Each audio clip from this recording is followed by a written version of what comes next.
தாவேக ஆட்சி அமைக்க சிபிஐ நிபந்தனையற்ற ஆதரவு அப்படிங்கிற செய்தியும் பார்க்கிறோம்.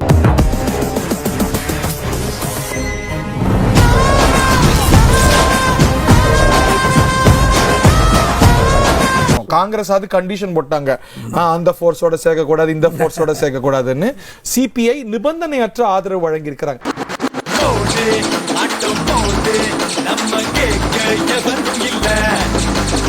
மேபி இந்த சூழலுடைய அசாதாரணம் கருதி அந்த நிலைப்பாட்டை எடுத்திருக்கலாம்.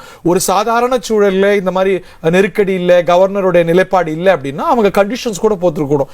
கை கொடு இது கை இல்லையா ஒளியா? ஐயோ என்னப்பா செய்யறது, விதி விளையாடுச்சுப்பா. நாயே நீ விளையாண்டு போட்டு விதி மேலேண்டா பழி போடுற, உன்னை அப்படியே குத்துறா. அந்த திட்டத்துல கையெழுத்து போடக்கூடாது, மத்திய அரசு அப்படி அணுகணும், அப்படி இப்படின்னு கண்டிஷன்ஸ் போட்டிருக்க கூடும். இந்த அரசியல் சூழல்ல நிபந்தனையற்ற ஆதரவு அப்படிங்கிற நிலைப்பாட்டை இந்திய கம்யூனிஸ்ட் கட்சி எடுத்து நமக்கு சாதகமாக பேசிட்டு இருக்கேன். ஜாமீன் தரக்கூடாது. நிறுத்தியா? இங்க ஜட்ஜ் நீயா இல்ல நானா? அப்படிதான் ஜாமீன் கொடுப்பேன். ஓகே, ஒரு யார் யாரெல்லாம் அக்ரிமெண்ட்ல இருக்கிறீங்க? ஒரு கில்லி படத்துல என்னெல்லாம் சுவாரஸ்யம் இருக்குமோ, என்னெல்லாம் ஒரு த்ரில் இருக்குமோ, அது போல ஒரு பொலிட்டிக்கல் த்ரில்லரா தான் நம்ம இந்த காட்சிகள் எல்லாம் பார்க்கிறோம். ஒரு பக்கம் பார்த்தேன்,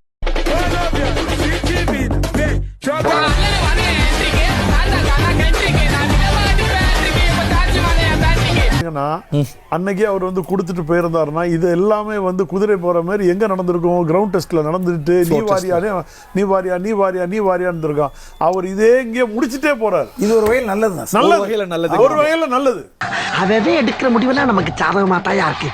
ஆறுமுகம் இறங்கிடா களத்துல.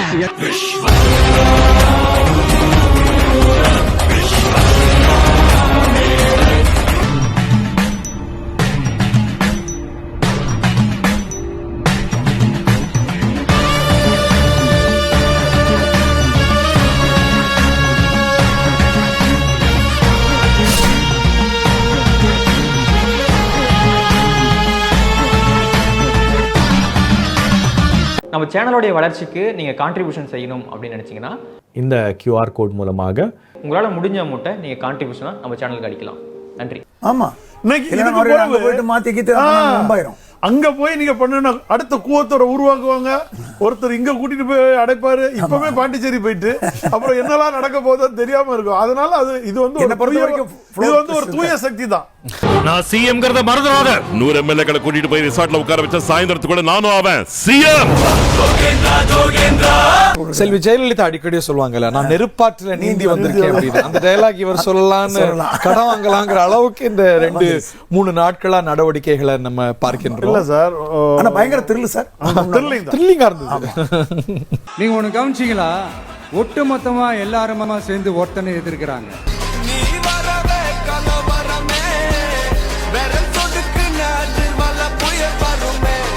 சோ தாவேக ஆட்சி அமைக்கிறது அப்படின்னு ஒரு பொருளுக்கு வரலாமா? இல்ல இன்னும் 100%, 100%, 99.5%, 100க்கு மேல 110 கூட சொல்லலாம்.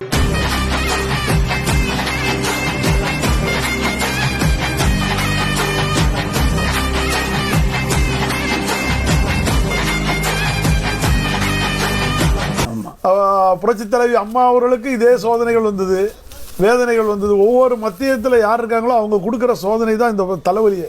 புழுக்கம் ஏற்பட்டா மழை பெய்யற மாதிரி ரொம்ப நெருக்கடி ஏற்பட்ட இந்த தகுதியான மனிதர்கள் ஆட்டோமேட்டிக்கா உள்ள கொண்டாந்து சேர்த்துரும். அங்க ஒருத்தன் கிளம்பி வருவான், அடிபட்டு நொந்து நூலாகி அவன் லீடரா மாறுவான். அவனுக்கு கீழே நடக்கும் பாருங்க ஒரு சர்க்கார்.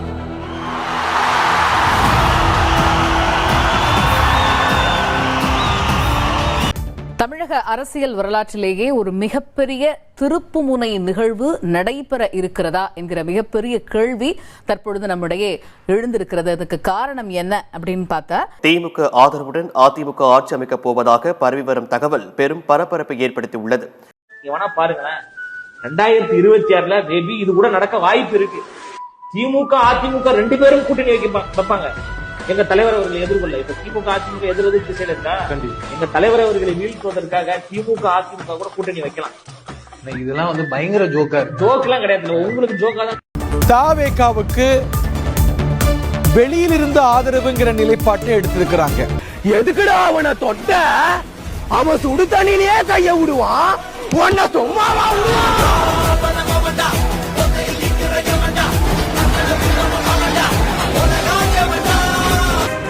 நாளை பதவியேற்கிறார் விஜய் என்ற தகவலானது வெளியாகி இருக்கிறது. மேலும் 120 எம்எல்ஏக்களின் ஆதரவு தங்களுக்கு இருப்பதாக ஆளுநரிடம் விஜய் நிரூபித்ததாக தகவலும் வெளியாகி இருக்கிறது. அவர் வர்றன்னு சொல்றாங்க.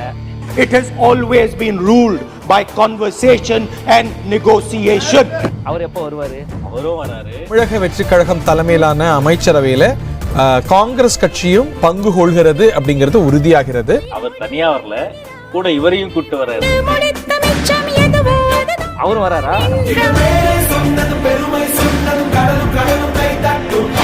பக்கா மாஸ் அப்படின்னு சொல்லிட்டு தொடர்ந்து உங்களை விமர்சித்து பேசிட்டு இருந்தவங்க எல்லாருமே வந்து பாத்தீங்கன்னா இப்போ வந்து அவர் முதல்வர் ஆக வேண்டும், நீங்க பதவிக்கு வரணும் அப்படின்னு சொல்லி பேசிட்டு இருக்காங்களா. திடீர்னு சில பேர் அவங்கெல்லாம் ஏன் பேசிட்டு இருக்காங்கன்னா, நீங்க தான் சறுக்குவீங்க, அதை வச்சு உங்களை செய்யலாம் அப்படின்னு தான் வந்து பேசிட்டு இருக்காங்க. இந்த வாய்ப்பு இல்ல ராஜா, வாய்ப்பு இல்லை. விஜய், இந்த போட்டியில ஜெயிச்சு புது மாப்பிளையா நம்ம ஊருக்கு வா. நான் செந்தூர பாண்டி தம்பின, எனக்கு தோல்வின்றதே கிடையாது.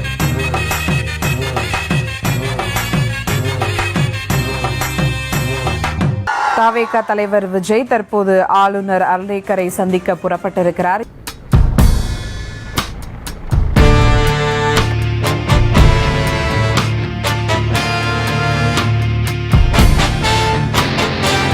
இப்போ அவங்கவுங்க ஒரு தனித்தனி கூட்டணியில் இருந்தாங்கன்னா அவங்களுக்கு ஆப்போசிட்ல இருக்கிறவங்கள எதிர்ப்பாங்க.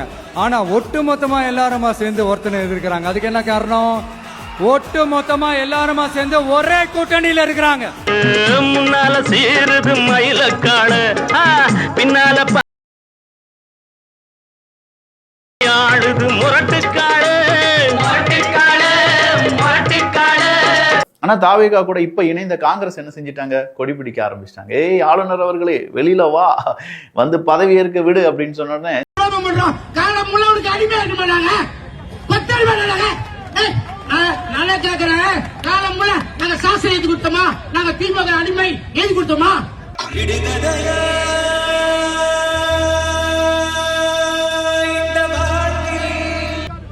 ஜனநாயக நாடு, யாரோட எந்த கட்சி ஆரம்பிக்கலாம், யார் யாரும் கூட்டணி போலாம். அந்த திமுக கேட்க நியாயம். கொடி பிடிக்கவும் தெரியும், திருப்பி அடிக்கவும் தெரியும். பிரமாதம் பிரமாதம். ஸ்டார்ட் பண்ணு.